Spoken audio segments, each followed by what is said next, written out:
These numbers were happening for a purpose, for a reason, and that they were actually messages being sent. Hey everyone, my name is Brianna Jolie. I'm a spiritual teacher here on YouTube, as well as an Akashic record reader and a tarot card reader. If you want to check out more of my private sessions and services, you can go to briannajolie.com or at briannajolie on Instagram. Let's get into the video. So today my goal is basically to teach us about numerology in a really chill, relaxed, nonchalant way. Numerology can be tricky. It does involve a little bit of math, and yeah, I just really want to come at it in a really relaxed, simple, non-confusing way. So let me explain. So first what we're going to do is we're going to define numerology. And numerology is basically the study of numbers and how they apply to your life. Looking at certain numbers and determining which ones relate to your name, the day, your birthday, or any other ways that they can be incorporated or weaved into your life. They could be even signs. And then looking up what the meaning of those numbers are and how, again, they apply to your life. So a little story time. I was introduced into numerology by my guides. My spirit guides and angels decided the first way they ever wanted to contact me was through numbers. Around the age of 13, 12, I started to recognize a repeating number show up in my life frequently. And that number was 19. I have it tattooed on my left wrist if you've seen my tattoo video. And as I grew older, as I became more consciously aware, I then understood that these numbers were happening for a purpose, for a reason, and that they were actually messages being sent. I now recognize 19 as a number to let me know that I'm on my path. 19, if you study tarot, is the sun card, so joy and light. It really does put a smile on my face when I see it. I just feel like a little hug from my guides. And if I was to study 19 as a numerological sign, I would take the 1, the 9, add them together is 10, but taking away the 0, it would just be 1. And 1 is recognized as the number of leadership and strength. So yeah, it has a few meanings. You can pick and choose as you dive into numerology what meanings that you want to hold and to utilize. So the way I started to study numerology was this book that I acquired as a teenager, and it's called The Soul Searcher's Handbook by Emma Milton. If you're brand new to anything spiritual, this is the book of you, especially if you're a young girl seeking spiritual practices or learning about spirituality, geeking out about it like I did.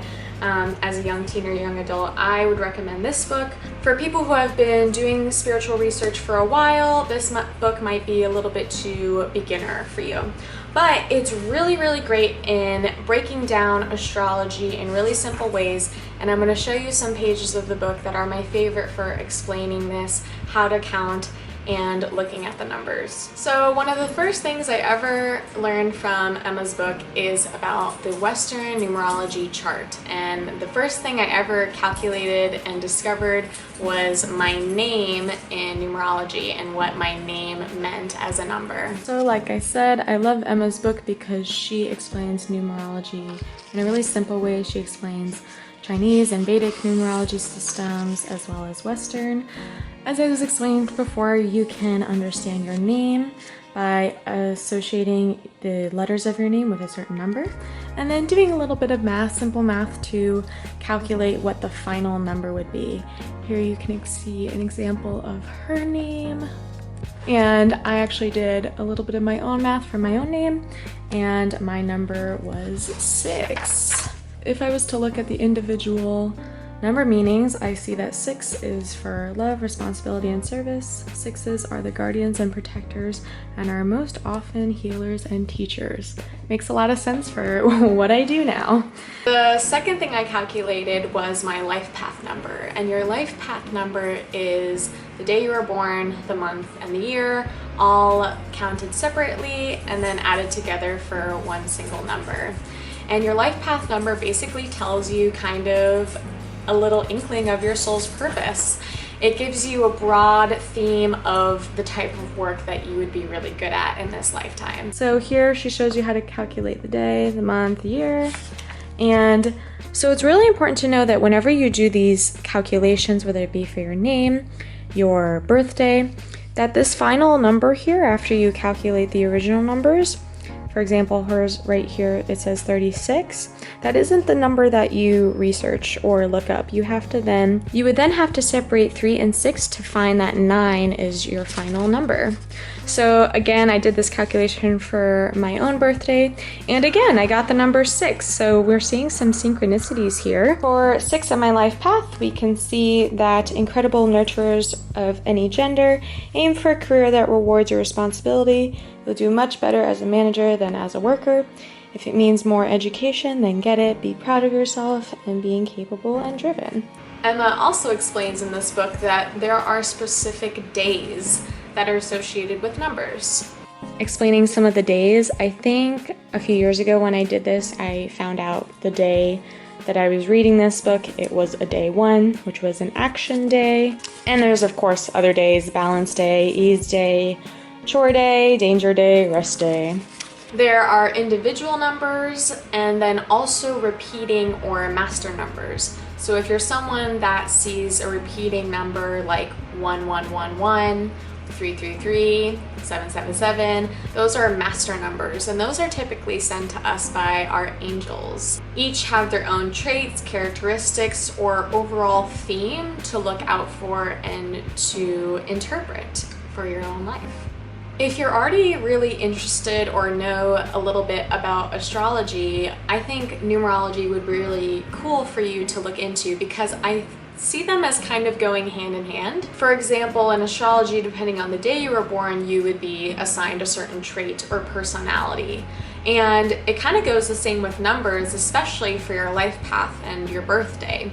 These numbers assign you to a certain trait, a theme, or a path that would better suit you. For example, I know I'm a Cancer because I was born on July 19th. I understand Cancers and myself as someone who's very emotional, sympathetic, and does a little bit of healing work. If I wanted to go deeper into the meaning of specifically the number 19 or the day I was born, I could research numerology and understand that 19 is the number of pioneers, and they tend to be very independent and confident. And if you were to tell me that a few years ago, I probably wouldn't believe it, but as I come more in alignment with myself, I would say that's more true. As I say many times, when you're trying to recognize signs, it's a matter of opening your eyes and being open to receive them. If you're in a state of being where you're very thirsty or you need a sign to prove something, less likely it will actually show up to you. If you're in a state of serenity, if you're in a state of just openness and willing for anything to come through, signs will become more apparent as your eyes become more open.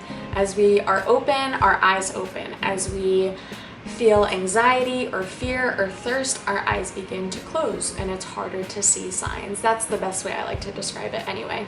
So if you feel like you're remaining in an open state, pay attention.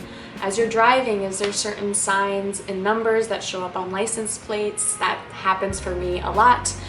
When you look at the clock, is there a certain number that you always see on the clock? For me, I see 19 specifically on the clock. Really nonchalantly, I'm just, oh, I wonder what time it is. I check my phone, and 9 times out of 10, I always check my phone randomly when it's 2:19, 3:19, 4:19. I'm always on the dot. It's like I have a clock within me who needs to know. And yeah, look at specific events in your life. I know the year 2019 was big for me, so look at certain years for you too and see how they align with the numbers that have been repeating for you. And then it's really easy to research or count them up to see what number it is and what it means. So yeah, you can use numerology in many ways. You can use it to study yourself, your past life, future things that might occur or happen. Most importantly, have it be lighthearted, be playful, and just explore as numbers begin to show up for you and dive into their meaning. Like I said, I'm gonna keep today a little brief. I want numerology to feel really easy for you, which it can be, if you have a few simple tools to start with, as I explained today. I hope these tips and tools helped you. Let me know what you found useful in the comments below. If you liked what you watched today, you can support me and my work by subscribing, liking, and putting on a bell notification. I hope you all have a beautiful, beautiful rest of your week, and I'll see you guys all very soon with a new video. Have an awesome day.